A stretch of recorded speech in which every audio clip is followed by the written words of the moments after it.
En los últimos 500 años, el poder mundial ha sido en esencia una carrera de relevos. El testigo ha ido pasando de un gran imperio a otro.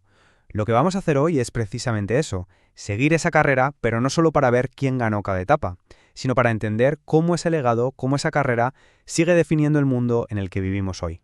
Vale, pues vamos al lío. Si miramos la cronología, esta carrera de relevos de 500 años tiene tres protagonistas clarísimos. Primero, el Imperio Español, que marca el paso desde el siglo XVI hasta el XVIII.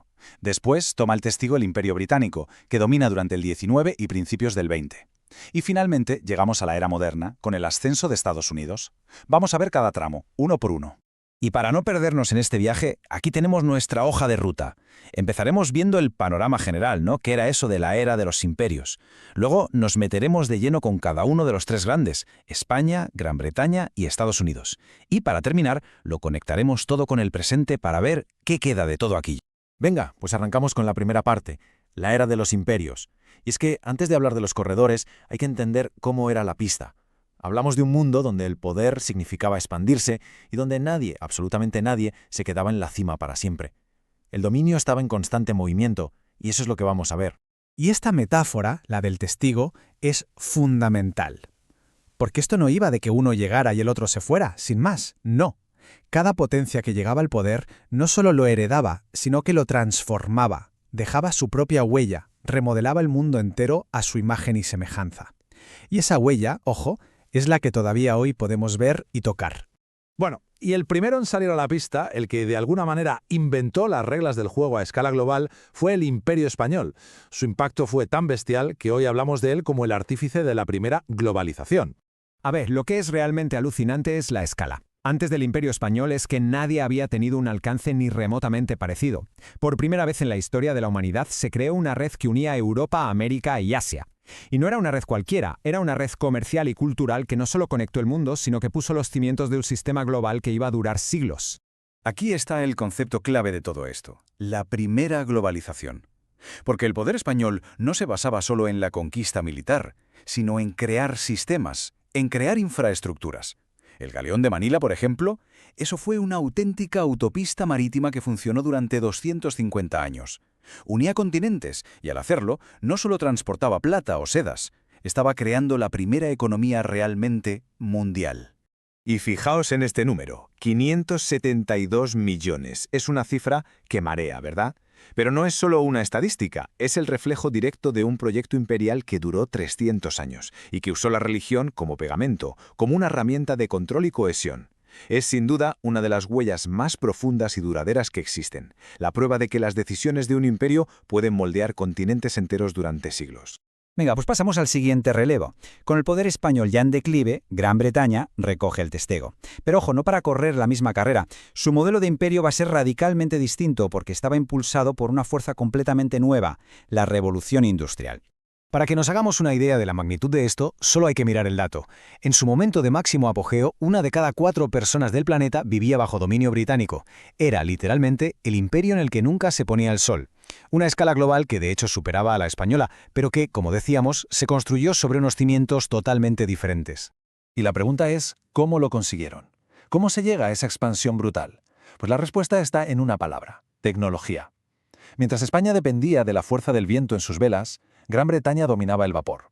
Los barcos de vapor les dieron el control de los mares, y los ferrocarriles se convirtieron en esas venas de acero que les permitieron dominar continentes enteros desde dentro.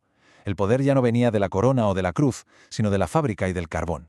Y con esto llegamos al último tramo de la carrera, al último relevo. Después de 2 guerras mundiales, los viejos imperios coloniales de Europa estaban sencillamente hechos polvo. El testigo pasó una vez más, y esta vez le tocó a Estados Unidos, que iba a estrenar un modelo de poder completamente nuevo para el siglo XX y lo que viniera después. Si hay que buscar un momento, una foto fija de ese cambio de poder es esta. La crisis de Suez de 1956. Fue el momento en el que Gran Bretaña y Francia, los viejos leones, intentaron dar su último zarpazo imperial en Egipto. Pero se encontraron con que Estados Unidos y también la Unión Soviética les dijeron «hasta aquí hemos llegado». Fue una humillación pública que sirvió como certificado de defunción de una era. El testigo, ahora sí, había cambiado de manos para siempre. Y aquí está la clave del nuevo modelo, el gran cambio. El Imperio Británico se basaba en el control directo, en poseer la tierra, en pintar los mapas de color rojo. El modelo estadounidense es mucho más sutil. No necesita clavar una bandera en el suelo. Su poder se proyecta a través de una red que, aunque invisible, es increíblemente poderosa. Bases militares por todo el mundo, alianzas económicas como el FMI o el Banco Mundial y, por supuesto, una influencia cultural que es simplemente arrolladora. Y esta forma de actuar no sale de la nada. Tiene sus raíces en ideas como la doctrina Monroe, que al principio era básicamente un cartel de prohibido el paso para los europeos en el continente americano, pero con el tiempo esa idea se fue transformando en la justificación perfecta para que Estados Unidos se convirtiera en el único policía y por tanto el jefe de la región. Y de ahí al resto del mundo. Es, por así decirlo, el ADN ideológico de esta nueva forma de ejercer el poder. Y llegamos ya a la parte final. Porque claro, toda esta carrera de 500 años no es un simple capítulo en un libro de historia, para nada. Las decisiones y las acciones de estos imperios han dejado una marca profundísima, una huella que sigue moldeando el mundo en el que vivimos cada día. Es que solo hay que pararse a pensar un segundo. Cuando hablamos español o inglés, estamos usando las lenguas de esos imperios. Cuando vemos la religión mayoritaria de un continente o incluso las fronteras de muchísimos países, estamos viendo su legado. Dieron forma a nuestras instituciones, a nuestra cultura. Pero claro, este legado tiene dos caras. Junto a todo eso también heredamos las tensiones, las desigualdades y unas deudas históricas que desde luego siguen muy vivas. Y que nadie piense que la carrera ha terminado. El concepto de poder sigue mutando. La lucha por la influencia global ya no se juega solo en el campo de batalla tradicional. Ahora se libra en el control de los microchips, en quién domina los datos, en la gestión de las cadenas de suministro globales.